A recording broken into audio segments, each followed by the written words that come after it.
আগে কি তোমাদের ক্লাস ছিল?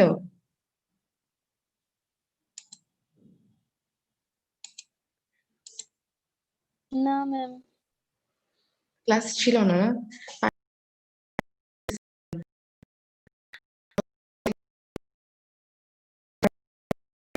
ঠিক আছে, 2-3 মিনিট ওয়েট করি। ম্যাম আপনি কেমন আছেন? আছি, আলহামদুলিল্লাহ ভালো আছি। একটু ঠান্ডা লাগছে। ম্যাম বোঝা যাচ্ছে ভয়েস।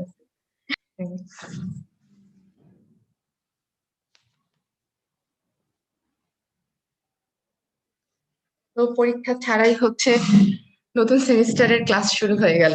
সেটা কেমন লাগতেছে তোমাদের? বিশাল প্যারা ম্যাম। আচ্ছা, বিশাল প্যারা। জি ম্যাম, পরে হ্যাঁ, পরে পরে প্রচুর পরে তো প্রেশার। পরীক্ষা দিতেই হবে। হ্যাঁ, পরীক্ষা তো দিতেই হবে পরে। এখন পরীক্ষাটা নিয়ে নেওয়া গেলে সব থেকে ভালো হতো আসলে। কারণ এইভাবে ভেঙে ভেঙে পরীক্ষা নেওয়া, 2টা সেমিস্টার টানা কন্টিনিউ করবা, এতগুলা সাবজেক্টের পড়া জমে যাওয়া, এটা আসলেই কঠিন একটা ব্যাপার। এই জন্য হচ্ছে পড়াশোনার সাথে থাকতে হবে। ঠিক আছে? আচ্ছা, স্লাইড দেখতে পাচ্ছ তাই না? জি ম্যাম। আচ্ছা, ঠিক আছে, আমরা শুরু করব হচ্ছে হাইড্রোলিক্স। আমাদের এই কোর্সের নাম হচ্ছে হাইড্রোলিক্স। কোর্সের সাথে আমরা 4 জন টিচার থাকবো। আমাকে তো চিনোই, অলরেডি গত সেমিস্টারে ক্লাস নিয়েছি। বাকি 3 জন যে স্যার আছেন তাদেরকেও চিনো, কিন্তু তাদের ক্লাস হচ্ছে করো নাই তোমরা। ফরিদুল্লাহ স্যার আছেন, মানে সবাই তার স্যারকে পিকু স্যার নামেই চিনো। দিন ইসলাম স্যার নিবেন, আর হচ্ছে আধম স্যার নিবেন। তো আমাদের হচ্ছে হাইড্রোলিক্স এর চ্যাপ্টার থাকবে এইগুলা: fluid flow equations, flow through orifice nozzles and wire, pipe flow, open channel flow। তার মধ্যে আমি প্রথম চ্যাপ্টারটা কভার করব, fluid flow equationsটা আমি পড়াবো। এরপর flow through orifice nozzles and wire এটা পড়াবেন দিন ইসলাম স্যার। পাইপ ফ্লোটা পড়াবেন ফরিদুল্লাহ স্যার। আর ওপেন চ্যানেল ফ্লোটা পড়াবেন হচ্ছে আধম স্যার। এই চ্যাপ্টার গুলা আমরা এইভাবে নিব। তো ফ্লুইড ফ্লো ইকুয়েশনসটা হচ্ছে একদম প্রথম ফার্স্ট বেসিক চ্যাপ্টার। তো এই জন্য আমি হচ্ছে তোমাদের ক্লাস টানা কন্টিনিউ করবো আমারটা শেষ হওয়ার আগ পর্যন্ত। মাঝখানে আর অন্য স্যাররা নিবেন না, মানে উইকে যে 2টা ক্লাসই হচ্ছে আমি নিব তোমাদের। আমার চ্যাপ্টারটা শেষ হয়ে যাওয়ার পরে পরে হচ্ছে বাকি স্যাররা ক্লাস শুরু করবেন। তো ফ্লুইড ফ্লো ইকুয়েশনস আমরা শুরু করি। ফ্লুইড ফ্লো ইকুয়েশনস এ যাওয়ার আগে কিছু কিছু জিনিস আমাদের শিখে নিতে হবে, সিম্পল কিছু ডেফিনেশন। কিন্তু ডেফিনেশনের যে বেশি ইম্পর্টেন্ট হচ্ছে টার্মগুলো বুঝা। কারণ এই টার্মগুলো যদি না বুঝো তাহলে ম্যাথ করতে সমস্যা হবে, প্লাস হচ্ছে ভাইবা বোর্ডে কোশ্চেনের উত্তর দিতে প্রবলেম হবে। আমি যে চ্যাপ্টারটা পড়াবো এখান থেকে কিন্তু ভাইবা বোর্ডে প্রচুর কোশ্চেন হবে, কারণ খুব বেসিক চ্যাপ্টার, স্যারা প্রচুর প্রশ্ন করেন এখান থেকে। প্লাস এই চ্যাপ্টারের মধ্যে 2টা প্র্যাকটিক্যালও আছে, ওই 2টা প্র্যাকটিক্যাল আমি নিব। সেটা পরে অবশ্যই খোলার পর, কারণ এই প্র্যাকটিক্যাল হচ্ছে হাতে না করলে শিখতে পারবে না। যদি আমাদেরকে বলা হয় প্র্যাকটিক্যাল ক্লাস নেয়ার জন্য, তাহলে জাস্ট ওই থিওরিটুকু ফ্লুইড মেকানিক্সে যেভাবে নেওয়া হয়েছিল ওইভাবে জাস্ট থিওরিটুকু হচ্ছে পড়ায় দিব। তাহলে যেহেতু বেসিক চ্যাপ্টার, সবগুলো জিনিসই হচ্ছে খুব ক্লিয়ার ভাবে বুঝতে হবে। তাহলে প্রথমে চলো কিছু ডেফিনেশন আমরা দেখে নিই। এর মধ্যে কিছু কিছু জিনিস তোমাদের আগে জানা থাকবে, কিন্তু জানা থাকা সত্ত্বেও আমি কিছু জিনিস হচ্ছে রিপিট করব, কারণ জিনিসগুলো ইম্পর্টেন্ট এবং প্রচুর কোশ্চেন আসে এই জন্য। তাহলে প্রথমে দেখো ডিসচার্জ। খুবই সহজ একটা সিম্পল জিনিস, অলরেডি এটা দিয়ে অনেক ম্যাথ করে আসছো, কিন্তু তারপরে এরকম হয় যে ভাইবা বোর্ডে যখন প্রশ্ন করা হয় ডিসচার্জ কি, অনেকেই হচ্ছে বলতে পারো না। কারণ ডিসচার্জ আমরা সেমিস্টারে কিউ ইজ ইকুয়াল টু হচ্ছে এভি শিখে আসছি, কিন্তু কন্টিনিউটি ইকুয়েশন অনুযায়ী আমাদের জানা যে Q is equal to AV, সেটা আমরা জানি। ওইটা ডিসচার্জের একটা ইকুয়েশন। ওইটা ইকুয়েশন হচ্ছে যখন আমরা কন্টিনিউটি ইকুয়েশনে ফেলাচ্ছি তখন। আর নর্মালি যদি জাস্ট শুধু ডিসচার্জটা কি, কিউ ইজ ইকুয়াল টু হচ্ছে ভি বাই টি, কারণ ভলিউম বাই টি ওই সংজ্ঞাটাই এখানে দেয়া, যে volume of fluid passing a cross section of a stream in unit time is called the discharge. Discharge হচ্ছে ইউনিট কি, মিটার কিউব পার সেকেন্ড অথবা সেন্টিমিটার কিউব পার সেকেন্ড, যেটাই বলি না কেন আমরা, ভলিউমের একক, নিচে হচ্ছে সময়ের একক। তাহলে যদি ডিসচার্জের সংজ্ঞা জিজ্ঞেস করা হয় বা সিম্পলি ডিসচার্জটা কি, সেটা হচ্ছে ভলিউম পার ইউনিট টাইম। কোনো একটা নির্দিষ্ট ক্রস সেকশনে একক সময়ে কি পরিমাণ ভলিউমের ওয়াটার পাস হচ্ছে সেটাই হচ্ছে ডিসচার্জ। এরপর হচ্ছে স্টেডি ফ্লো। স্টেডি ফ্লো শিখে আস, তারপরও আরেকবার আমি বলে যাই, স্টেডি ফ্লোটা হচ্ছে, এখানে যদি সংজ্ঞাটা খেয়াল করো তাহলে হচ্ছে if the discharge q passing a given cross section of a stream is constant with time, the flow is steady at that cross section. এখানে মেন ফ্যাক্টরটা হচ্ছে সময়, সময়ের সাথে ডিসচার্জটা সেম থাকবে। খুব সহজে বলতে গেলে টাইমের সাথে ডিসচার্জের চেঞ্জ হবে না। যখনই সময়ের সাথে ডিসচার্জ সেম থাকবে ওই ফ্লোটাই হবে স্টেডি ফ্লো। আর দেখো ইউনিফর্ম ফ্লো বলা আছে, if with steady flow in any length or reach of a stream the average velocity at every cross section is the same, the flow is said to be uniform in that reach. Uniform ফ্লোর ক্ষেত্রে space অনুযায়ী মানে জায়গাতে দেখো এখানে বলা আছে cross section, মানে cross section to cross section যদি ফ্লোটা সেম থাকে, আমরা এখানে ভেলোসিটি দিয়ে বললাম, ভেলোসিটি দিয়ে বললেও হবে, ডিসচার্জ দিয়ে বললেও হবে। Cross section to cross section যদি আমার ফ্লোটা সেম থাকে তখন সেটা হবে ইউনিফর্ম ফ্লো। সিম্পলি তোমাদের যদি আমি একটা এক্সাম্পল দেই, নদীর পাড় সবাই যেহেতু ফার্স্ট ইয়ার অলরেডি হচ্ছে ইউনিভার্সিটিতে ছিল, নদীর পাড় সবাই গেছো, যেটা হতাশার মোড় পার হয়ে বিসি স্যারের বাসার ওইখানে ধরো চিন্তা করো, ওই নদীর পাড়ে আমরা একটা স্টেশন চিন্তা করি, ওই নদীর পাড়ে যেয়ে তোমরা ফ্লো মেজার করবা, ওইখানে একটা ক্রস সেকশন চিন্তা করো, ওই ক্রস সেকশনে সকাল 9টায় গেলা, ডিসচার্জ পেলা হচ্ছে 10 metre cube per second, 10 metre cube per second discharge পেলা সকাল 9টায়। এরপর আবার 10টায় গেলা, 1 ঘন্টা পর 10টায় যেয়ে তুমি আবার ডিসচার্জ মেজারমেন্ট করলে ওইখানে দেখলা same 10 metre cube per second, মানে আমার ডিসচার্জ চেঞ্জ হলো না। তার মানে হচ্ছে আমি যদি এই নদীর পাড়টাকে, এই ক্রস সেকশনটাকে আমার ফিক্সড স্টেশন চিন্তা করে নেই, তাহলে এই ক্রস সেকশনে সময়ের সাথে ডিসচার্জ চেঞ্জ হয় নাই, ডিসচার্জ সেম ছিল। তার মানে এইখানে আমি যে ফ্লোটা পাচ্ছি সেটা হচ্ছে স্টেডি ফ্লো। আর ধরো বৈশাখী চত্বরে একটা ক্রস সেকশন চিন্তা করো, আর হচ্ছে হতাশার মোড়ের এখানে যে নদীর পাড়টা সেখানে একটা ক্রস সেকশন চিন্তা করো, তাহলে এখন কি আমরা দুইটা ক্রস সেকশন পেলাম। তাহলে এই যে দুইটা ক্রস সেকশনের অংশ বৈশাখী চত্বরের ওই থেকে আমাদের এইখানকার নদীর পাড় পর্যন্ত, এই অংশটুকুকে আমরা একটা রিচ কনসিডার করতে পারবো, কতটুকু লেন্থ জুড়ে, মানে রিভারের একটা অংশ নিলাম, এই অংশটুকুটাই হচ্ছে রিচ। তাহলে এই রিচটুকুর মধ্যে আমরা দুইটা ক্রস সেকশন চিন্তা করলাম, একটা বৈশাখী চত্বরের ওইখানে ক্রস সেকশন, আরেকটা হচ্ছে আমাদের ভিসি স্যারের বাসার ওইখানটাতে একটা ক্রস সেকশন। তাহলে এই দুইটা ক্রস সেকশনে ডিসচার্জ মেজারমেন্ট করলাম, বৈশাখী চত্বরে পেলাম 5 মিটার কিউব পার সেকেন্ড, এখানেও পেলাম 5 মিটার কিউব পার সেকেন্ড। তাহলে cross section to cross section ডিসচার্জটা কিন্তু সেম থাকলো। তাহলে এই রিচ, এই অংশটুকুর মধ্যে যেহেতু ফ্লোটা সেম, এই ফ্লোটাকে আমরা বলবো হচ্ছে ইউনিফর্ম ফ্লো। বুঝতে পারছো? স্টেডি ফ্লোটা হচ্ছে শুধুমাত্র সময়ের সাথে আমার ডিসচার্জ সেম থাকবে, আর ইউনিফর্ম ফ্লোর ক্ষেত্রে স্পেস, জায়গা, মানে cross section to cross section আমি যতটুকু কনসিডার করে নিব, ওই নির্দিষ্ট অংশটুকুর মধ্যে আমি যে কটাই ক্রস সেকশন চিন্তা করি না কেন, প্রত্যেকটা ক্রস সেকশনে যদি আমার ডিসচার্জ অথবা ভ্যালোসিটি সেম থাকে তাহলে সেই ফ্লোটা হবে হচ্ছে ইউনিফর্ম ফ্লো।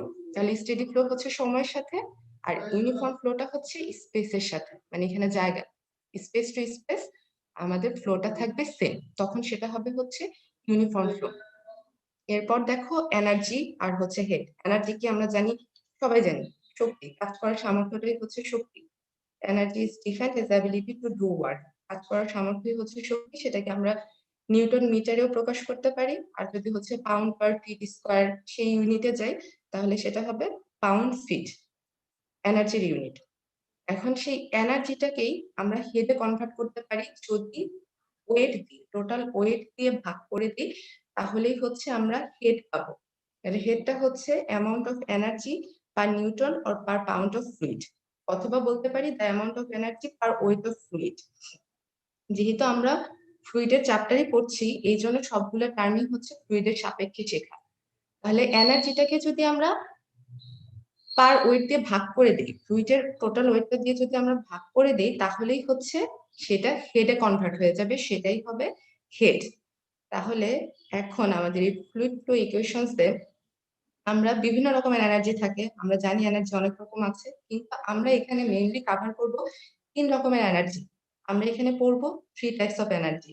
ফার্স্ট, এনার্জিটাকে ভাগ করা হয় 2 ভাগে, একটা হচ্ছে পটেনশিয়াল এনার্জি, আরেকটা হচ্ছে কাইনেটিক এনার্জি। পটেনশিয়াল এনার্জিটাকে কিন্তু আবার 2 ভাগে ভাগ করা হয়, একটা হচ্ছে ইলিভেশন এনার্জি, আরেকটা হচ্ছে প্রেসার এনার্জি। তাহলে টোটাল হচ্ছে 3টা energy, elevation energy, pressure energy আর হচ্ছে কাইনেটিক এনার্জি, চাইলে দুইটা ভাগ করেও বলতে পারো, আর কেউ যদি চাও যে তিনটাই বলবা, যে টোটাল এনার্জি আমরা হচ্ছে আমাদের এই ফ্লুইড ফ্লোর ক্ষেত্রে আমরা তিনটা এনার্জি পাচ্ছি, সেটা হচ্ছে elevation energy, pressure energy, kinetic energy, তিনটা এনার্জি। তাহলে ইলিভেশন এনার্জিটা কি? দেখো, elevation energy হচ্ছে in connection to the action of gravity, elevation energy is manifested in a fluid by virtue of its position or elevation with respect to a horizontal datum plane. খুব simply elevation এনার্জিটা হবে, আমরা একটা datum consider করে নিলে, datum তো আমরা বুঝি, আমরা সবাই জানি ড্যাটাম কি, অলরেডি সার্ভিং এ করে আসছো। তাহলে আমরা যদি একটা ড্যাটাম কনসিডার করে নিই, সেই ড্যাটামের সাপেক্ষে আমাদের লিকুইডটার পজিশন কোথায় আছে সেইটা যে এনার্জির মাধ্যমে প্রকাশ করা হবে সেটাই হবে ইলিভেশন এনার্জি। মোট কথা ইলিভেশন এনার্জিটা আমরা পাই বাই ভার্চু অফ ইটস পজিশনের জন্য অথবা ইলিভেশনের জন্য। লিকুইডটা কোনো একটা নির্দিষ্ট রেফারেন্স ড্যাটামের সাপেক্ষে কোন পজিশনে আছে সেইটাই হবে ইলিভেশন এনার্জি। আর ইলিভেশন এনার্জিটাকে যখন আমরা ওয়েট দিয়ে ভাগ করে দিব, এখানে ইকুয়েশন দেখতে পাচ্ছ, ইলিভেশন এনার্জিকে যখন আমরা ওয়েট দিয়ে ভাগ করে দিচ্ছি তখন পেয়ে যাচ্ছি ইলিভেশন হেড। তার মানে এনার্জি আর হেড কিন্তু সেম মানটাকেই প্রকাশ করছে, শুধু তাদের প্রকাশের ভঙ্গিটা আলাদা আর ইউনিটটা চেঞ্জ হচ্ছে। আর ইলিভেশন এনার্জি হচ্ছে আমাদের ডব্লিউ জেড হচ্ছে ইলিভেশন এনার্জি। সেই ইলিভেশন এনার্জিটাকে যখন আমরা ওয়েট দিয়ে ভাগ করে দিচ্ছি তখন পাচ্ছি হচ্ছে ইলিভেশন হেড। তাহলে ইলিভেশন এনার্জি হলো by virtue of its position অথবা ইলিভেশন, কোন একটা লিকুইডের পজিশনের জন্য যেই এনার্জিটা আসছে সেটা হচ্ছে ইলিভেশন এনার্জি। তারপর হলো প্রেসার এনার্জি। প্রেসার এনার্জিটা কি? প্রেসার এনার্জিটা ম্যাম হচ্ছে জেডটা কি বললেন? ডব্লিউ ডব্লিউ জেড হচ্ছে ইলিভেশন এনার্জির ইকুয়েশন। ডব্লিউ জেড হচ্ছে ইলিভেশন এনার্জির ইকুয়েশন। ম্যাম জেড এ কি প্রকাশ করা ইলিভেশন জেডটা হেড? হচ্ছে, হ্যাঁ জেডটা হচ্ছে তোমার, জেড এর মানটা হচ্ছে ড্যাটামের সাপেক্ষে লিকুইডটা কোন পজিশনে আছে ওই ডিস্টেন্সটুকু বা ওই হাইটটুকু, ওইটাই হচ্ছে জেড, ওইটা জেড দিয়ে প্রকাশ করা হয়। তাহলে ইলিভেশন হেড হচ্ছে ডব্লিউ জেডটাকেই আমরা যদি ওয়েট দিয়ে ভাগ করে দিই, যেটা সংখ্যা দেখে আসলাম কিছুক্ষণ আগে, এনার্জি থেকে হেডে কনভার্ট করতে হলে কি করতে হবে? আর ওয়েট দিয়ে ভাগ করতে হবে। তাহলে আমরা যদি সেই এনার্জিটাকে, ইলিভেশন এনার্জিটাকে হেডে কনভার্ট করতে যাই তাহলে ডব্লিউ দিয়ে ভাগ করে দিচ্ছি। ডব্লিউ দিয়ে ভাগ করে দিলে কি হবে? ওপরে ইলিভেশন এনার্জির মান তো ডব্লিউ জেড, তাহলে উপরে ডব্লিউ জেড বসাও, নিচে ডব্লিউ, এটা বাদ হয়ে যে ইলিভেশন হেড পাবো শুধু জেড, যেটা হচ্ছে ইলিভেশন হেড। তাহলে এরপর দেখো প্রেসার এনার্জি। প্রেসার এনার্জিটা হচ্ছে লিকুইডটার, হ্যাঁ ম্যাডাম এখানে এলিভেশন এনার্জিকে ডব্লিউ দিয়ে ভাগ করার পরে যে জেডটা পাইলাম, ম্যাডাম সেটা কি ম্যাডাম হাইট? হ্যাঁ সেটা হাইট, সেটাই হাইট। ম্যাডাম কারণ হচ্ছে, তাহলে হ্যাঁ হেড এর সংজ্ঞা থেকে তো আমরা পাই যে এনার্জি পার ইউনিট ওয়েট আর কি, তাহলে ম্যাডাম সেটা হাইট হিসেবে কিভাবে হয়? কেন হাইট হিসেবে হবে না? তুমি হচ্ছে দেখো ওয়েট দিয়ে ভাগ করে দিচ্ছি তো, হেডটাতে কি আসছে? ইলিভেশন এনার্জির ইকুয়েশন হচ্ছে ডব্লিউ জেড, ঠিক আছে? তাহলে ডব্লিউ জেড যদি হয় তাহলে তার ইউনিট কি আসবে? ধর নিউটন মিটার। এনার্জির ইউনিট তো তাই, নিউটন মিটার আসবে তার এনার্জির ইউনিট। তাহলে ইলিভেশন হেডে যদি আমি আমার ওই সংখ্যা অনুযায়ী কনভার্ট করতে চাই তাহলে কি হবে? এনার্জিটাকে আমার পার ইউনিট ওয়েট দিয়ে ভাগ করতে হবে, পার, দেখো এখানে কি পার নিউটন অথবা পার পাউন্ড। আমার ইকুয়েশন ওইটা এখনো তো আমরা ম্যাথে যাইনি, তখন দেখবে যে জিনিসটা আরো ক্লিয়ার হয়ে যাবে। পার নিউটন অথবা পার পাউন্ড অথবা পার ওয়েট, মানে মোট কথা হচ্ছে আমি ওয়েট দিয়ে ভাগ করব। তাহলে আমার যদি এক্সিস্টিং লিকুইডের ওয়েট ডব্লিউ হয় তাহলে আমি ইলিভেশন এনার্জিটাকে কি করতেছি? ডব্লিউ দিয়ে ভাগ করতেছি। তাহলে ডব্লিউ দিয়ে ভাগ করলে কি আসবে? যেটি তো আসবে। মানে এটা জাস্ট সিম্পলি, এখানে জটিলতার কিছুই নাই, খুব সিম্পলি চিন্তা করা। এনার্জি যেটা আছে সেটাকে ওয়েট দিয়ে ভাগ করে দিচ্ছি, আমি ইলিভেশন হেড পেয়ে যাচ্ছি, এইটাই আর কিছু না। আর তুমি যেটা মানে ড্যাটামের সাপেক্ষে যে হাইট, ওই হাইটটুকু এটার ইউনিট মিটারেই আসবে, কারণ আমাদের হেডের ইউনিট তো, হেড যেটা পাচ্ছি সেটা সবগুলো ইউনিটই আলটিমেটলি মিটারে আসবে। বুঝতে পারছো? আর কার প্রশ্ন ছিল? তুমি কি বুঝতে পারছো?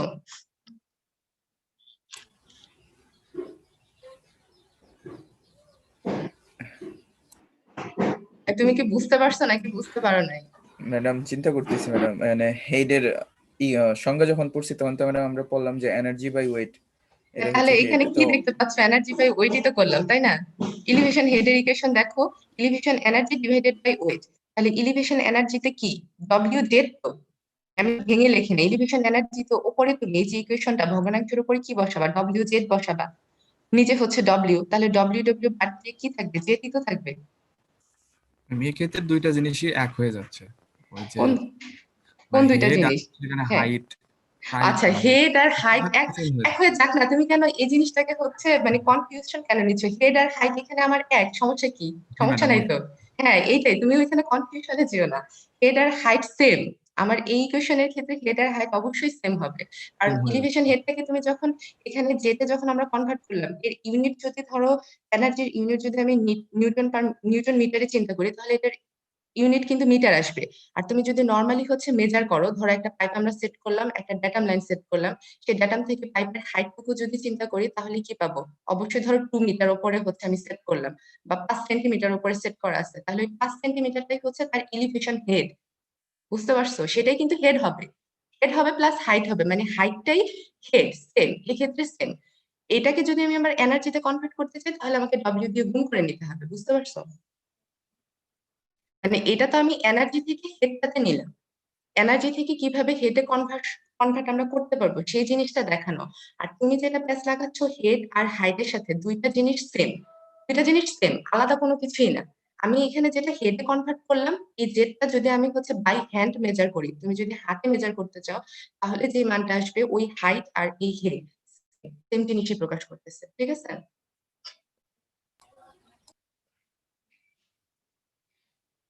আচ্ছা, তাহলে এখন প্রেসার এনার্জিতে আসো। প্রেসার এনার্জিটা হচ্ছে এক্সিস্টিং প্রেসারের জন্য, লিকুইডের এক্সিস্টিং প্রেসারের জন্য আমরা যে এনার্জি পাবো সেটা হবে প্রেসার এনার্জি। তাহলে প্রেসার এনার্জি হচ্ছে W E by gamma, gamma বা ডব্লিউ, নিচে ডব্লিউটা হচ্ছে ইউনিট ওয়েট প্রকাশ করছে।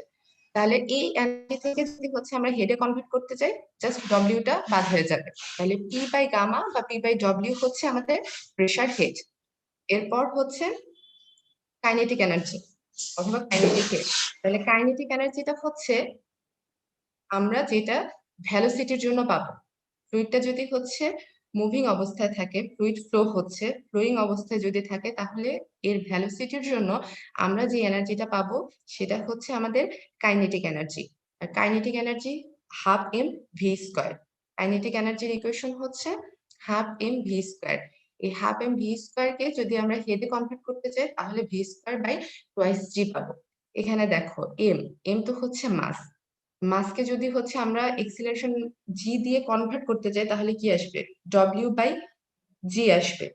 এটা কিন্তু আমি ভেঙে করি নাই, এটা ভেঙে দেখানো হয় না, এটা খুব সিম্পল, ইজিলি বুঝতে পারবা। তোমরা চাইলে নিজেরা ভেঙে করে নিতে পারো। হাফ এম ভি স্কোয়ার, মাসটাকে কনভার্ট করবা হচ্ছে ওয়েটে, ওয়েটে কনভার্ট করলে কি আসবে? ডব্লিউ বাই জি আসবে, মানে half W by G V square আসবে। সেটা হবে আমার কাইনেটিক এনার্জি। এনার্জি থেকে হেডে পেতে হলে কি করতে হবে? ডব্লিউ ভাগ করতে হবে, তখন ওই ডব্লিউ ডব্লিউ বাদ হয়ে যাবে, থাকবে ভি স্কোয়ার বাই টোয়াইস জি। এটা নিজেরা করে নিও, করে নিলেই দেখবা যে হচ্ছে ক্লিয়ার হয়ে যাচ্ছে। সিম্পল, সহজ। তাহলে তিনটা এনার্জি যখন আমার থাকলো, টোটাল এনার্জি, টোটাল এনার্জি আমার এই তিনটা এনার্জির সাম হবে টোটাল এনার্জি। তাহলে টোটাল এনার্জি হচ্ছে কি? কাইনেটিক এনার্জি, প্রেশার এনার্জি, আর হচ্ছে এলিভেশন এনার্জি। টোটাল হেড যদি বলি, তাহলে ভেলোসিটি হেড, প্রেশার হেড, আর হচ্ছে এলিভেশন হেড। নর্মালি তোমরা আগে কিন্তু যে স্কুলে কলেজে কোন একটা ক্লাসে ছিল বিভব শক্তি আর হচ্ছে গতি শক্তি, কোন একটা বস্তুকে তোমরা হচ্ছে এইচ হাইটের উপরে তুললা, তাহলে তার একটা বিভব শক্তি পেলা রোজি এইচ বা এমটি এইচ, মাসকে কনভার্ট করলে সেটা পেলাম তার পটেনশিয়াল এনার্জি। তারপর এটা আবার ছেড়ে দিলে কি হতো? সেটা গতি শক্তিতে পরিণত হয়ে যেত, তখন ওই হাফ এম ভি স্কোয়ার, ওটা কিন্তু তার হচ্ছে গতি শক্তি ছিল। পটেনশিয়াল এনার্জিটা মেনলি কি? অবস্থানের জন্য। কোন একটা অবজেক্ট তার অবস্থানের জন্য হচ্ছে যে এনার্জিটা গেইন করে, সেটাই পটেনশিয়াল এনার্জি। তাহলে এই ক্ষেত্রে আমাদের ফ্লুইডের কথা যদি চিন্তা করি, তাহলে ফ্লুইডটার অবস্থানের জন্য কিন্তু আমরা পেলাম ইলিভেশন এনার্জি অথবা ইলিভেশন হেড। আমি এনার্জিও বলবো হেডও বলবো, দুইটা কিন্তু হচ্ছে সেম জিনিসকেই প্রকাশ করতেছে, জাস্ট প্রকাশ করার ভঙ্গিটা আলাদা, কিন্তু দুইটা আলটিমেটলি সেম জিনিসকে ইন্ডিকেট করে। তাহলে ফ্লুইডটা তার পজিশনের জন্য পেলো হচ্ছে ইলিভেশন হেড অথবা ইলিভেশন এনার্জি। তার এক্সিস্টিং প্রেসারের জন্য, কারণ প্রেসারটাও কি? প্রেসারটাও আলটিমেটলি একটা পজিশনই প্রকাশ করতেছে, তাহলে ওই প্রেসারের জন্য পেলাম কি? Pressure energy. প্রেসার এনার্জি এবং ইলিভেশন এনার্জি, এই দুইটা এনার্জি মিলে হলো আমাদের পটেনশিয়াল এনার্জি। আর তার ভেলোসিটির জন্য পেলাম কাইনেটিক এনার্জি। তাহলে এই তিনটা এনার্জি মিলে আমরা আমাদের এই ফ্লুইড ফ্লোর জন্য, ফ্লুইড ফ্লোর ক্ষেত্রে পাবো টোটাল এনার্জি। আর যদি হেডে কনভার্ট করে বলতে চাই, তাহলে হচ্ছে টোটাল হেড। এরপর দেখো আরো দুইটা নতুন টার্ম, হাইড্রোলিক গ্রেডিয়েন্ট লাইন, আরেকটা হচ্ছে এনার্জি গ্রেডিয়েন্ট লাইন। এই দুইটা টার্ম হচ্ছে নতুন। Hydraulic gradient line, hydraulic gradient line আমরা বলতে কি বুঝি? হাইড্রোলিক গ্রেডিয়েন্ট লাইনটা এমন একটা লাইন যেটা প্রকাশ করবে পটেনশিয়াল হেডকে। হাইড্রোলিক গ্রেডিয়েন্ট লাইন এটা হচ্ছে একটা গ্রাফিক্যাল রিপ্রেজেন্টেশন, তাকে প্রকাশ করার জন্য প্রেসার হেড এবং ইলিভেশন হেডটাকে প্রকাশ করার জন্য একটা গ্রাফিক্যাল ম্যাম রিপ্রেজেন্টেটিভ একটু ধীরে লাইন। ধীরে বলেন। আচ্ছা, বেশি দ্রুত হয়ে যাচ্ছে? আচ্ছা, ঠিক আছে। হাইড্রোলিক গ্রেডিয়েন্ট লাইন হচ্ছে এমন একটা লাইন, লাইনটাতে আমরা দেখতে পাবো প্রেসার হেড এবং ইলিভেশন হেড। হাইড্রোলিক গ্রেডিয়েন্টটা graphical representation of potential head. Potential head মানে কি? পটেনশিয়াল হেড তো আমাদের দুইটা হেড, প্রেসার হেড এবং ইলিভেশন হেড। এই দুইটা হেড মিলিয়ে আমরা পাই হচ্ছে পটেনশিয়াল হেড। তাহলে এই পটেনশিয়াল হেডটা যেই লাইনের মাধ্যমে আমরা প্রকাশ করতে পারবো সেই লাইনটাকে বলা হবে হচ্ছে হাইড্রোলিক গ্রেডিয়েন্ট লাইন। খুব সিম্পলি যদি তোমাদেরকে বলা হয় হাইড্রোলিক গ্রেডিয়েন্ট লাইন কাকে বলে, হাইড্রোলিক গ্রেডিয়েন্ট লাইনটা হচ্ছে এমন একটা লাইন যে লাইনটার মাধ্যমে পটেনশিয়াল হেডকে গ্রাফিক্যালি রিপ্রেজেন্ট করা হয়। পটেনশিয়াল হেডটাকে আমরা দেখতে পারবো যে লাইনটার মাধ্যমে, সেটাই হবে হচ্ছে হাইড্রোলিক গ্রেডিয়েন্ট লাইন। তাহলে পটেনশিয়াল হেডের মধ্যে আমাদের কি ছিল? প্রেসার হেড ছিল, ইলিভেশন হেড ছিল। প্রেসার হেডের মান কি ছিল? পি বাই ডব্লিউ বা পি বাই গামা, যেটা দিয়ে প্রকাশ করি না কেন।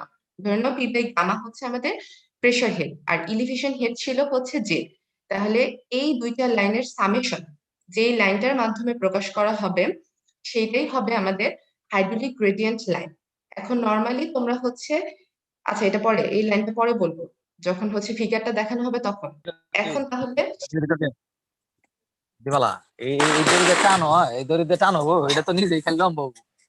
যে কথা আরে বলতেছো নে সে খারাপ। হচ্ছে ওকে এখন আমি মিউট করতে পারবো না, তোমরা হচ্ছে কেউ ওকে মেসেঞ্জারে নক দিয়ে বলো। আচ্ছা ও মিউট হয়ে গেছে, সমস্যা নেই। তাহলে হাইড্রোলিক গ্রেডিয়েন্ট লাইনটা হচ্ছে এমন একটা লাইন যে লাইনটার মাধ্যমে আমরা পটেনশিয়াল হেডটাকে রিপ্রেজেন্ট করতে পারি।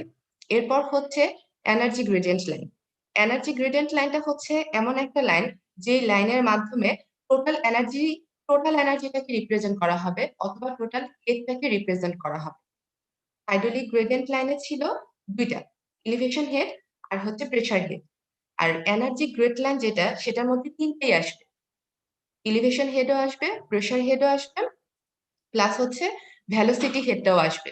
তাহলে এই তিনটার সামেশনটাকে যে লাইনের মাধ্যমে প্রকাশ করা হবে সেটা হবে আমাদের এনার্জি গ্রেডিয়েন্ট লাইন।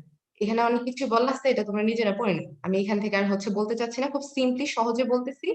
যে লাইনটার মাধ্যমে পটেনশিয়াল হেড প্রকাশ পায় সেটা হচ্ছে হাইড্রোলিক গ্রেডিয়েন্ট লাইন, আর যে লাইনটার মাধ্যমে টোটাল এনার্জি প্রকাশ পায় সেটা হবে এনার্জি গ্রেডিয়েন্ট লাইন।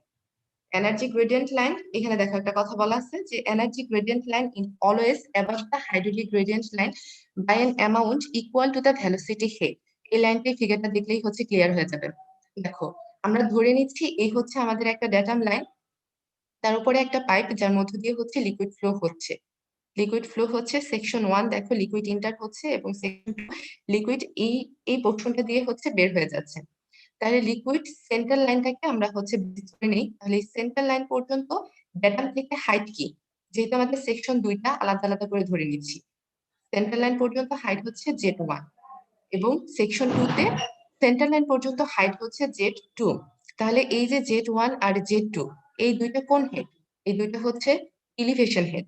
ড্যাটাম লাইনের সাপেক্ষে আমাদের লিকুইডের পজিশন কতখানি উপরে? ফার্স্ট সেকশন যদি চিন্তা করি তাহলে Z1 উপরে, সেকেন্ড সেকশন যদি চিন্তা করি তাহলে Z2 উপরে। তাহলে এই যে Z1 আর Z2 দুইটা হচ্ছে আমাদের ইলিভেশন হেড, দুইটা হচ্ছে ইলিভেশন হেড। তাহলে এখন এই যে এটার মধ্যে দিয়ে লিকুইড ফ্লো হচ্ছে, লিকুইড ফ্লো হচ্ছে ধরে নিলাম, মানে লিকুইড ফ্লো হওয়ার জন্য এক্সিস্টিং লিকুইড, ভেলোসিটির কথা কিন্তু এখন চিন্তা করতেছি না, জাস্ট এক্সিস্টিং লিকুইড, লিকুইড যদি ফ্লো না করতো, শুধু যদি লিকুইড থাকতো পাইপের মধ্যে, তাহলেও কিন্তু আমরা প্রেসার পেতাম উইদাউট ভেলোসিটি। ধরো লিকুইড ফ্লো হচ্ছে না, ইনিশিয়াল অবস্থায় চিন্তা করে নাও লিকুইড ফ্লো হচ্ছে না, লিকুইড স্ট্যাটিক অবস্থায় আছে। তাহলে স্ট্যাটিক অবস্থায় থাকার পরেও তো আমরা লিকুইডের একটা প্রেসার পাবো, সেই প্রেসারটা হচ্ছে এই সেকশনে যদি চিন্তা করি তাহলে ওই যে P1 বাই গামা, আর যদি সেকশন 2তে চিন্তা করি তাহলে P2 বাই গামা। এই প্রেসারটা আমরা কিভাবে পাই? ম্যানোমিটার দিয়ে পাই। ম্যানোমিটার আগে পড়ে আসছো ফ্লুইড মেকানিক্সে, কোন একটা পাইপের মধ্যে যদি ম্যানোমিটার সেট করে দাও তাহলে কি এক্সিস্টিং প্রেসারের জন্য অবশ্যই ম্যানোমিটারের কিছু হাইট পর্যন্ত কি লিকুইড ওঠে। অলরেডি সেটা হচ্ছে শিখে আসছো তোমরা, অনেক হচ্ছে বিভিন্ন টাইপের ম্যানোমিটারে কিভাবে লিকুইড হচ্ছে বিভিন্ন ধরনের প্রমাণও শিখে আসছো। তাহলে কোন একটা পাইপের মধ্যে যদি লিকুইড থাকে আর সেই লিকুইডের মধ্যে যদি আমরা একটা ম্যানোমিটার অথবা একটা পিজোমিটার সেট করে দিই, তাহলে অবশ্যই তার এক্সিস্টিং প্রেসারের জন্য কিছুটা হাইট পর্যন্ত লিকুইড ওঠে। আর সেখানে যদি প্রেসার কম থাকে, যদি ওই যে সাকশনে থাকে, নেগেটিভ প্রেসার থাকে, তখন কি হতো, নিচে নেমে যেত। তাহলে আমাদের এখানে নেগেটিভ প্রেসার না, আমাদের এখানে নর্মাল প্রেসারেই এক্সিস্টিং লিকুইডটা অবস্থান করতেছে। তাহলে হচ্ছে সেই লিকুইডের এক্সিস্টিং প্রেসারটা যদি আমরা সেকশন 1-এ চিন্তা করি, যদি একটা ম্যানোমিটার সেট করে দিতাম তাহলে হাইট এই পর্যন্তই উঠে যেত, এবং যদি সেকশন 2-তে একটা ম্যানোমিটার সেট করতাম তাহলে দেখতে পারতাম যে হাইট এই পর্যন্ত উঠতো। তাহলে এক্সিস্টিং হাইট এই যে প্রেসারের জন্য যে পর্যন্ত উঠলো সেটাই হচ্ছে আমাদের pressure head. P1 by gamma, আমি যদি আমি সেকশন 2-তে চিন্তা করি তাহলে P2 বাই গামা। তাহলে এই যে লাইনটা আমরা ড্র করলাম, সেকশন 1-এ একটা প্রেসার চিন্তা করে এবং সেকশন 2-তে একটা প্রেসার চিন্তা করে, মাঝখানে যদি আমরা অসংখ্য ম্যানোমিটার সেট করতাম তাহলে প্রত্যেকটা পয়েন্টেই আলাদা আলাদা করে দেখতাম যে হচ্ছে প্রেসার গুলা যে লাইনটা ড্র করা হলো সেই লাইন পর্যন্তই হচ্ছে আমাদের লিকুইডের লেভেলটুকু উঠে যেত। তাহলে এই যে আমরা লাইনটা পেলাম, এটা হচ্ছে আমাদের গ্রেডিয়েন্ট লাইন। তাহলে এই হাই গ্রেডিয়েন্ট লাইনটা আলটিমেটলি কি রিপ্রেজেন্ট করতেছে, দেখো এই লাইন থেকে ডেটাম থেকে এই পর্যন্ত হাইটটুকুকে রিপ্রেজেন্ট করতেছে। তার মানে কি আমাদের ইলিভেশন হেড প্লাস হচ্ছে প্রেসার হেড, এই দুইটার কম্বিনেশনে আমরা কি পাই, হাইড্রোলিক গ্রেডিয়েন্ট লাইনটা। তার মানে হাইড্রোলিক গ্রেডিয়েন্ট লাইনটা হচ্ছে এমন একটা লাইন যে লাইনটা পটেনশিয়াল হেডকে রিপ্রেজেন্ট করতেছে, অথবা ইলিভেশন হেড এবং প্রেসার হেডকে রিপ্রেজেন্ট করতেছে। সেটা হচ্ছে আমাদের হাইড্রোলিক গ্রেডিয়েন্ট লাইন। তাহলে এরপর হচ্ছে কি, যেহেতু লিকুইড ফ্লো হচ্ছে, একটা ভ্যালোসিটিতে ফ্লো হচ্ছে, তাহলে এই প্রত্যেকটা পয়েন্টে আমরা কি ভ্যালোসিটি হেড পাবো। তাহলে আমরা ধরে নিচ্ছি সেকশন 1-এ ভ্যালোসিটি হচ্ছে ভি স্কয়ার বাই টুয়াইস জি, এবং সেকশন 2-তে ভ্যালোসিটি হচ্ছে ভি স্কয়ার বাই টুয়াইস জি। এই যে ভ্যালোসিটি হেড, এই ভ্যালোসিটি হেডের জন্য আমরা যে লাইনটা পাচ্ছি, দেখো এনার্জি গ্রেডিয়েন্ট লাইন, এই যে লাইনটা ড্র করা হলো হরাইজন্টালি, এই লাইনটা হচ্ছে এনার্জি গ্রেডিয়েন্ট লাইন। এই লাইনটা কি রিপ্রেজেন্ট করতেছে, ডেটাম লাইন থেকে তিনটা হেডকে, Z1 P1 বাই গামাকে V square by twice G কে। তাহলে এই যে তিনটা টার্ম আলাদা আলাদা করে ইলিভেশন হেড, প্রেসার হেড এবং ভ্যালোসিটি হেড, এই তিনটা লাইনের সামেশনটা প্রকাশ হচ্ছে কি দিয়ে, এনার্জি গ্রেডিয়েন্ট লাইন দিয়ে। তাহলে এনার্জি গ্রেডিয়েন্ট লাইনটা কি, টোটাল হেডকে অথবা টোটাল এনার্জিকে রিপ্রেজেন্ট করতেছে। তাহলে হাইড্রোলিক গ্রেডিয়েন্ট লাইনটা হচ্ছে এমন একটা লাইন যেটা পটেনশিয়াল হেডকে রিপ্রেজেন্ট করে, আর এনার্জি গ্রেডিয়েন্ট লাইনটা হচ্ছে এমন একটা লাইন যেটা টোটাল এনার্জি অথবা টোটাল হেডকে রিপ্রেজেন্ট করতেছে, সেটা হচ্ছে এনার্জি গ্রেডিয়েন্ট লাইন। এই ফিগারটাতে যদি দেখো, এনার্জি গ্রেডিয়েন্ট লাইনটা হচ্ছে এখানে হরাইজন্টাল। হরাইজন্টাল এই চিত্রটা হচ্ছে আইডিয়াল ফ্লুইডের জন্য। আইডিয়াল ফ্লুইড কি সেটা তোমরা শিখে আসছো, কারণ হচ্ছে ওই ফান্ডামেন্টালস অফ ফ্লুইড ফ্লোতে প্রত্যেকটা ফ্লুইড আলাদা আলাদা করে হচ্ছে শেখানো হয়ে গেছে। আইডিয়াল ফ্লুইড হচ্ছে এমন একটা ফ্লুইড নন ভিসকাস, যেখানে ভিসকোসিটি থাকবে না, ইনকম্প্রেসিবল হতে হবে, আরো বিভিন্ন ধরনের বৈশিষ্ট্য আছে। তাহলে যদি ফ্লুইড আইডিয়াল হয় সেই ক্ষেত্রে এনার্জির কোনো লস হবে না। আমরা যদি সেকশন 1-এ আমাদের এনার্জি কি, এই তিনটার সামেশনই তো হচ্ছে আমাদের energy, elevation head, potential had plus velocity head, এই তিনটার সামেশনই তো আমরা টোটাল এনার্জি পাই। তাহলে যদি ফ্লুইডটা আইডিয়াল হয়, আইডিয়াল ফ্লুইড হয়, তাহলে এই ফ্লুইডটা সেকশন 1 থেকে যখন সেকশন 2-তে আসলো, সেকশন 2-তে আসতে আসতে তার এনার্জির কোনো লস হচ্ছে না, যেহেতু ফ্লুইড আইডিয়াল। আইডিয়াল ফ্লুইড হলে এনার্জির কোনো লস হবে না, এই জন্য আমাদের যে এনার্জি গ্রেডিয়েন্ট লাইন সেটা দেখানো হলো হরাইজন্টালি, একদম হরাইজন্টাল লাইনটা পাচ্ছি, কারণ ইনিশিয়াল অবস্থায় আমার যে এনার্জি এবং ফাইনাল অবস্থায় যেটা সেকশন 2-তে, সেই অবস্থায় এনার্জি টোটাল এনার্জিটা সেম। এই জন্য আইডিয়াল ফ্লুইডে এনার্জি লস হবে না দেখেই আমরা এনার্জি গ্রেডিয়েন্ট লাইনটা এরকম হরাইজন্টাল পেলাম। কিন্তু যদি ফ্লুইডটা রিয়েল ফ্লুইড হয়, আইডিয়াল ফ্লুইড না হয়, রিয়েল ফ্লুইডের ক্ষেত্রে আমাদের লস হবে। দেখো এই চিত্রটার ক্ষেত্রে HL হেড লস দেখানো হলো। লস হওয়ার জন্য আমাদের কিন্তু এখন আর এনার্জি গ্রেডিয়েন্ট লাইন এই হরাইজন্টালটা না, হরাইজন্টালটা হতো যদি আমাদের লিকুইডটা অথবা ফ্লুইডটা আইডিয়াল হতো। যেহেতু আইডিয়াল না, আইডিয়াল ফ্লুইড না হলেই আমাদের কিছুটা লস হবে, এবং লস হওয়ার জন্য আমাদের হাইড্রোলিক গ্রেডিয়েন্ট লাইনটা আর হরাইজন্টাল থাকলো না, সেটা কিছুটা নিচে নেমে আসলো। এই যে অংশটুকু, এই অংশটুকু আমাদের লস হলো। কারণ আমরা সেকশন 1 থেকে সেকশন 2 তে যখন আসলাম তখন হচ্ছে আমাদের কিছু লস হওয়ার জন্য আমরা আর আগের মতো এনার্জি গ্রেডিয়েন্ট লাইনটা পেলাম না। এনার্জি গ্রেডিয়েন্ট লাইনটা এখন কিছুটা নিচে চলে আসলো। কিছুটা নিচে আসা মানে কি, এই অবস্থায় যতখানি এনার্জি লাইন প্রকাশ করতেছে এই তিনটার সামেশন যতখানি হবে এখানে দেখেই বোঝা যাচ্ছে অবশ্যই কমে গেছে। এটা হচ্ছে রিয়েল ফ্লুইডের ক্ষেত্রে। তাহলে হাইড্রোলিক গ্রেডিয়েন্ট লাইন কি আমরা বুঝলাম, এনার্জি গ্রেডিয়েন্ট লাইনও বুঝলাম। আইডিয়াল ফ্লুইডের ক্ষেত্রে দুইটা লাইন কিরকম হবে এবং রিয়েল ফ্লুইডের ক্ষেত্রে লাইনটা কিরকম হবে সেটাও দেখা হলো। এরপর হচ্ছে আমরা যাব, আচ্ছা এটা একটু দেখে নাও, পাইপ ফ্লোর ক্ষেত্রে লাইনগুলো কিরকম হয় এবং ওপেন চ্যানেলের ক্ষেত্রে লাইনগুলো কিরকম হয়। ওপেন চ্যানেলটা স্যার আমাদেরকে ডিটেইলসে পড়াবেন, যেহেতু ওপেন চ্যানেল ফ্লো হচ্ছে চ্যাপ্টারটাই আছে। আর পাইপ ফ্লোতে স্যার এটা পড়াবেন কিনা আমি জানি না, কিন্তু পড়ানোর কথা হয়তো। তাহলে তারপরে দেখে নাও যে যদি হচ্ছে পাইপ ফ্লো আমরা চিন্তা করি, এই দেখো লাল লাইন দিয়ে হোল পাইপটাকে ইন্ডিকেট করা হলো। পাইপ ফ্লো যখন হচ্ছে ঠিক সেম আগের মতোই, আমরা যদি একটা ড্যাটাম লাইন চিন্তা করে নেই, তার সেন্টার লাইন পর্যন্ত দেখানো হলো ইলিভেশন হেড এবং এই যে পিজোমিটার বসানো। তাহলে পিজোমিটারে যেই হাইটটুকু পর্যন্ত ওয়াটার উঠলো ওই পর্যন্ত বোঝাচ্ছে হচ্ছে প্রেসার হেড। এবং যেহেতু ফ্লুইড ফ্লো হচ্ছে, ভ্যালোসিটির জন্য আমরা ভি স্কয়ার বাই টুয়াইস জি আলাদা আরেকটু করে ভ্যালোসিটি হেড পেলাম, সেটা দুইটা সেকশনের জন্যই। এবং এই যে পাইপ ফ্লো এবং ওপেন চ্যানেল ফ্লো দুইটাই ফ্লো রিয়েল ফ্লুইডের ক্ষেত্রে দেখানো, আইডিয়াল ফ্লুইডের ক্ষেত্রে না। এই জন্য দুইটার ক্ষেত্রেই হচ্ছে আলাদা করে হেড লস দেখানো হলো। এটা গেল পাইপের ক্ষেত্রে, কারণ পাইপে যেহেতু হচ্ছে এনক্লোজড অবস্থায় ফ্লুইড ফ্লো হচ্ছে সেই প্রেসারটা দেখার জন্য আমরা এখানে পিজোমিটার সেট করেছি। কিন্তু যদি হচ্ছে ওপেন চ্যানেল চিন্তা করো, কোন একটা রিভার বা ছোট কোনো একটা খাল বা ছোট কোনো একটা ক্যানাল যদি চিন্তা করো, তাহলে সেটাতে ফ্লোটা হচ্ছে ওপেন, অ্যাটমসফেরিক প্রেসারের আওতায় থাকতেছে ফ্লোটা। আর যদি পাইপ ফ্লোর ক্ষেত্রে চিন্তা করো তাহলে তো হোল পাইপটা জুড়ে ফ্লো হচ্ছে।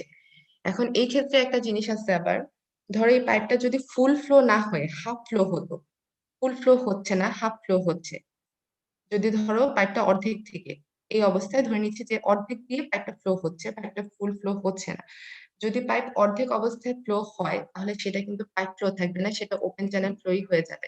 কারণ ফুল ফ্লো যদি হয় তাহলে সেটার অ্যাটমসফেরিকের কন্টাক্টে থাকতেছে না, সেটা তার যে এক্সিস্টিং কন্টেনার আছে সেই কন্টেনারের কন্টাক্টে থাকতেছে, আলাদা প্রেসার থাকতেছে। কিন্তু যদি পাইপটা ফুল ফ্লো না হয়ে হাফ ফ্লো হয় তাহলে তখন সেটা অ্যাটমসফেরিক কন্টাক্টে চলে আসে এবং সেটা ওপেন চ্যানেল ফ্লো হয়ে যায়, সেটা পাইপ ফ্লোর ক্ষেত্রে। আর নর্মালি যদি ওপেন চ্যানেল ফ্লো চিন্তা করো তাহলে তার ওয়াটার সারফেস যে অংশটুকু, ওয়াটার সারফেসটা যে লেভেল পর্যন্ত আসছে ওই লেভেলটা পর্যন্তই হচ্ছে প্রেসার হেডটাকে বোঝায়। এখানে পাইপ ফ্লোর মতো আলাদা করে পিজোমিটার সেট করে আমাকে দেখতে হচ্ছে না কতটুকু হাইট পর্যন্ত থাকলো।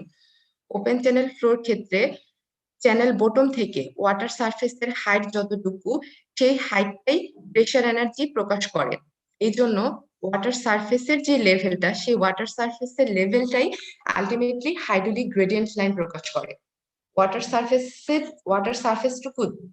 সারফেসের হাইট যতটুকু চ্যানেল বটম থেকে সেটা হচ্ছে প্রেসার হেড, ওইটাই প্রেসার হেড প্রকাশ করতেছে। আর আমরা যদি আলাদা করে একটা ড্যাটাম লাইন চিন্তা করে নেই তাহলে সেই ড্যাটাম লাইন থেকে ওয়াটার সারফেসের যে যতটুকু ইলিভেশন সেই ইলিভেশনটুকু পর্যন্তই হাইড্রোলিক গ্রেডিয়েন্ট লাইন প্রকাশ করে। আর আলাদা করে যেহেতু ফ্লো হচ্ছে ভি স্কয়ার বাই টুয়াইস জি পাওয়া যাবে, তাহলে সেই ভি স্কয়ার বাই টুয়াইস জি যে লাইনটা প্রকাশ করবে সেটা হবে এনার্জি গ্রেডিয়েন্ট লাইন। এরপর হচ্ছে আমরা বার্নৌলিস ইকুয়েশনে যাব, কিন্তু বার্নৌলিস ইকুয়েশনে যাওয়ার আগে এই পর্যন্ত যদি ম্যাম প্রশ্ন থাকে সেটা বলে নাও। হ্যাঁ বলো। ম্যাম পাইপ ফ্লোর ক্ষেত্রে ম্যাম প্রেসার হেড তোমার কথা বুঝি নাই, পাইপ ফ্লোর ক্ষেত্রে ম্যাম প্রেসার হেড হুম কোন অংশটুকু? এই যে পাইপ ফ্লোর ক্ষেত্রে y1 যেটা দেখাচ্ছে আর y2 যেটা দেখাচ্ছে এটা হচ্ছে প্রেসার হেড। সেন্টার লাইন থেকে ম্যাম মানে পাইপের সেন্টার থেকে শুরু করে। হ্যাঁ পাইপের সেন্টার থেকে শুরু করে, যে পাইপের সেন্টার থেকে শুরু করে যে আচ্ছা দেখো হাইড্রোলিক গ্রেডের এই অংশটুকু হচ্ছে প্রেসার হেড। আচ্ছা ম্যাম। আরো কারো কোনো যদি প্রশ্ন না থাকে তাহলে আমি বার্নৌলিস ইকুয়েশনে চলে যাব। যদি প্রশ্ন ম্যাম থাকে। হ্যাঁ ম্যাম বুঝতে পারো নাই, অনেক দ্রুত বলে গেছে। ম্যাম সেটা না, যতগুলো পড়াইছেন এগুলো মনে রাখার কষ্টকর, আর পড়ায় না। ও আচ্ছা, আর পড়াবো না, আর না পড়ালে তো তখন দেখা গেল আমি চাপটা শেষ করতে পারবো না। এখানে তো শুধু আজকে তো যেগুলো পড়াইছি সব বেসিক জিনিস, এখান থেকে তো আমি কোশ্চেনই করবো না, আমি তো কোশ্চেন করা শুরু করবো বার্নলিস ইকুয়েশন থেকে। এখান থেকে তো কোশ্চেনই হবে না, এগুলো সব হচ্ছে বেসিক জিনিস। আল্লাহ ম্যাম, কি ম্যাম, এগুলো থেকে তো ভাইভাতে কোশ্চেন ধরবে। হ্যাঁ, ভাইভাতে কোশ্চেন ধরবে, ওই জন্য তো হচ্ছে পড়তে হবে, ওই জন্য তো বুঝে পড়তে হবে। এখান থেকে যে একদম হুবহু হচ্ছে লাইন টু লাইন মুখস্থ করতে হবে সেটা তো না। তোমাদেরকে হচ্ছে যেভাবে বুঝাই দিলাম, ভাইভাতে তো তোমরা বাংলায় উত্তর দিবা, তখন তো হচ্ছে বাংলাতে বললেই হলো কোনটা দিয়ে কোন লাইনটা ইন্ডিকেট করতেছে। বার্নলিস ইকুয়েশন পড়ায় শেষ, কারণ বার্নলিস ইকুয়েশনের ম্যাম, অ্যাজাম্পশন আছে। গ্রাফটা একটু আবার দেখান। এটা নাকি হচ্ছে জি 5 ফ্লোর? ম্যাম, দুইটা একটু শর্ট, আবার একটু বলেন। আচ্ছা, হাইড্রোলিক গ্রেডিয়েন্ট লাইনটা হচ্ছে এমন একটা লাইন যেটা আমাদের পটেনশিয়াল হেডকে রিপ্রেজেন্ট করতেছে। এই কথাটুকু তো বুঝতে পারছো? এখন জি ম্যাম। এইখানে আমি আবার তখন যে কথাটা বলছি সেটা হচ্ছে এটা প্র্যাকটিক্যালি দেখলে তোমাদের জন্য বেশি সহজ হয়ে যেত, প্র্যাকটিক্যালি যদি আমি দেখাতে পারতাম। আচ্ছা, আমি পরের পরের ক্লাসে হচ্ছে একটা ভিডিও অ্যাড করার চেষ্টা করবো না। সেটা হচ্ছে তুমি যদি হচ্ছে নর্মালি একটা ম্যানোমিটার সেট করো বা পিজোমিটার সেট করো পাইপে, তাহলে ওর এক্সিস্টিং প্রেসারের জন্য, পাইপের মধ্যে যদি লিকুইড থাকে তাহলে তার এক্সিস্টিং প্রেসারের জন্য অবশ্যই সেই ম্যানোমিটারে কি কিছুটা হাইট পর্যন্ত লিকুইড উঠবে। উঠবে তো, সেটা তো জানি, ওই জিনিসটুকু তো জানা, তাই না? আর এই জিনিসটা তোমাদের সবাই মানে সবাইকে বলতেছে এটা, যে কোন একটা হচ্ছে কন্টেনার যদি ধরো বা কোন একটা পাইপ যদি ধরো সেটার মধ্যে আমার লিকুইড আছে, তাহলে সেটাতে যদি আমি একটা ম্যানোমিটার অথবা পিজোমিটার সেট করি তাহলে এক্সিস্টিং প্রেসারের জন্য কিছুটা হাইট পর্যন্ত আমার লিকুইডটা কিন্তু উঠবে। যদি ম্যানোমিটার থাকে তাহলে সেখানে ওই যে ম্যানোমিটারের লেভেল উপরে উঠবে, আর যদি পিজোমিটার থাকে তাহলে তো সরাসরি হচ্ছে লিকুইডটাই উঠে যায়, তাহলে সরাসরি তখন লিকুইডটাই একটা নির্দিষ্ট হাইট পর্যন্ত ওঠে। এই জিনিসটা সবাই বুঝো তো, নাকি এই জিনিসটা বুঝতে কারো সমস্যা আছে যে ম্যাডাম আমি জানি না এই জিনিসটা হবে কিনা? এই প্রশ্ন কি কারো আছে? এখন বলবো যে হচ্ছে না, এই প্রশ্ন কারো নাই নাকি? কারো যদি এই প্রশ্ন থাকে তাহলে বলতে পারো। জি ম্যাম, একটু বলেন। তুমি হচ্ছে ধরো একটা নর্মালি তুমি যদি নিজেই হচ্ছে একটা পাইপ, ছোট একটা চিকন পাইপ হচ্ছে, ধরো একটা ফুটবল তুমি নিলা, যেটাতে নর্মালি হচ্ছে ছেলেরা ভালো বুঝবে জিনিসটা।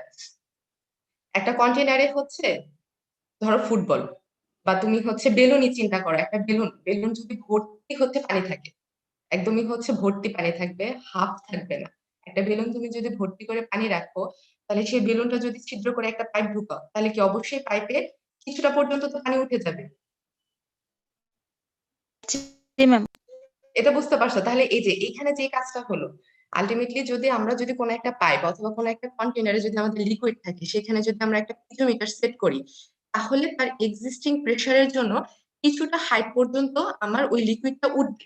এই লিকুইডটা কেন উঠতেছে? কারণ লিকুইডটা প্রেসারে আছে, এই জন্যই হচ্ছে ওই হাইটটুকু পর্যন্ত লিকুইড আমার ওঠে। তাহলে এই ক্ষেত্রে আমরা যে এখানে পাইপটা দেখালাম, যে পাইপের মধ্যে দিয়ে লিকুইড ফ্লো হচ্ছে, তাহলে প্রত্যেকটা পয়েন্টে আমি যদি আলাদা আলাদা করে সেকশন চিন্তা করি পাইপে, ধরো এখানে যে দাগগুলো দেয়া আছে, যে ক্রস সেকশন যদি চিন্তা করে নেই আলাদা আলাদা করে এরকম প্রত্যেকটা পয়েন্টে, তার মানে কি প্রত্যেকটা পয়েন্টেই তো আমি প্রেসার পাবো, তাই না?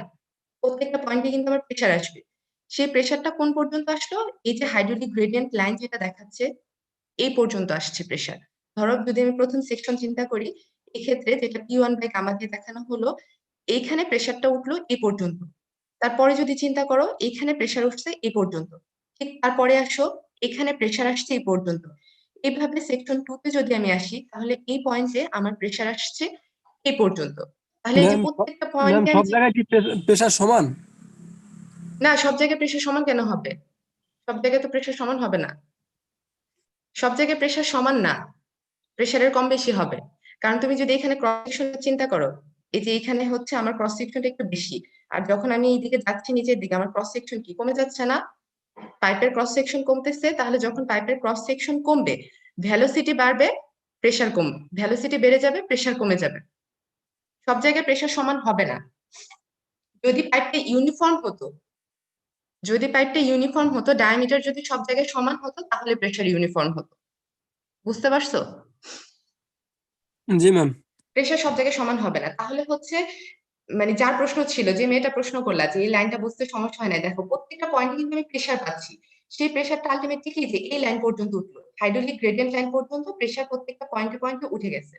তাহলে এই যে আমি একটা লাইন ড্র করলাম, প্রত্যেকটা পয়েন্টে যে আমি প্রেশার পাচ্ছি, ওই প্রেশারটাকে ধরে নিয়ে আমি এই লাইনটা ড্র করে দিলাম। তাহলে এই যে আমি লাইনটা পাচ্ছি, এই লাইনটা ড্যাটাম লাইনের সাপেক্ষে কি কি প্রকাশ করতেছে? এলিভেশন হেডটা, প্রেশার হেডটা, এই দুইটা হেডকে প্রকাশ করতেছে।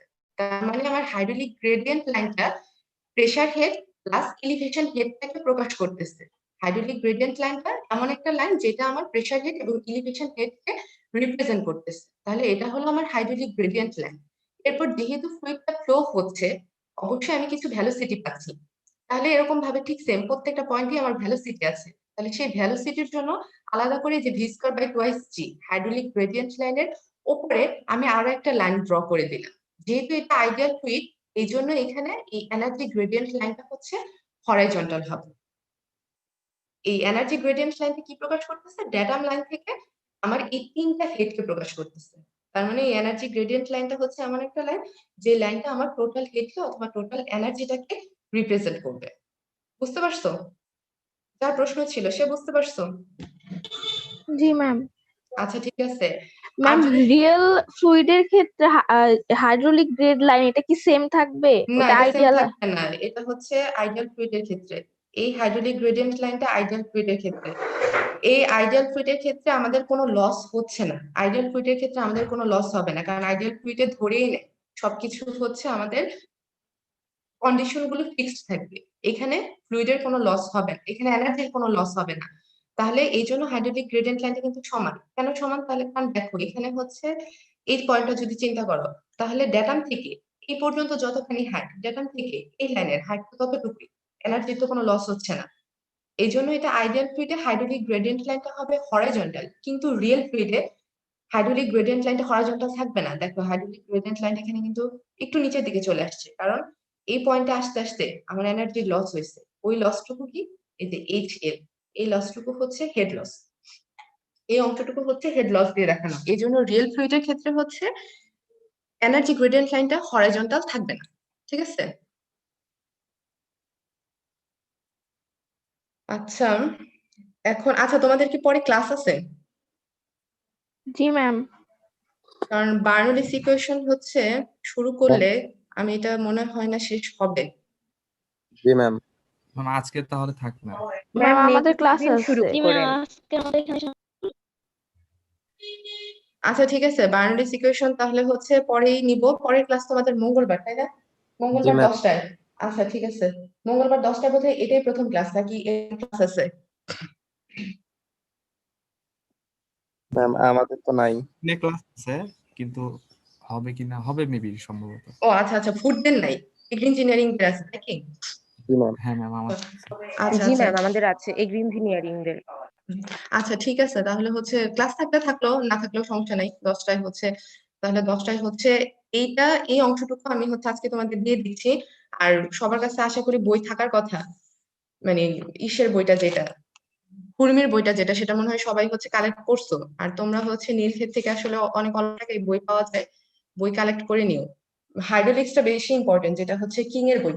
হাইড্রোলিক্সটা আর হচ্ছে তোমার এই কুর্মির বইটা, এই দুইটা বই হচ্ছে কালেক্ট করে নিও। আর যতটুকু পর্যন্ত পড়ালাম অতটুকু হচ্ছে আমি দিয়ে দিচ্ছি, অতটুকু আমি ফাহিমকে পাঠিয়ে দিব, ও হচ্ছে তোমাদেরকে দিয়ে দিবে না। আর তোমরা পড়ো, কারণ হচ্ছে এটা যদি পড়ে বুঝে না রাখো, তখন হচ্ছে পরে যে হচ্ছে প্যাচ লাগাবা, পরে আমি যখন ম্যাথ করাবো, ম্যাথ করতেও সমস্যা হবে, এবং অন্য যে থিওরি গুলো পড়াবো ওগুলাতেও বুঝতে কিন্তু কষ্ট হবে। কারণ পরের যতগুলো থিওরি আছে সব হচ্ছে এই টোটাল এনার্জি এগুলোর উপর ভিত্তি করেই হচ্ছে হবে। এই জন্য হচ্ছে ওগুলো পড়ে নিও, ঠিক আছে? ম্যাম তাহলে এটা কি তোমরা কিং বুঝি এর নাই, বই আছে না? এটা কি কিং এর বই আছে? এইটা হচ্ছে এখানে যেগুলো পড়ালাম এটা কিং এর বইয়ে থাকতে পারে, আমি শিওর না। এটা আসলে কিছু হচ্ছে আমি নেট থেকে নিছি, কিছু হচ্ছে বা ইসের বই থেকে নিছি, কুর্মির বই থেকে নিছি।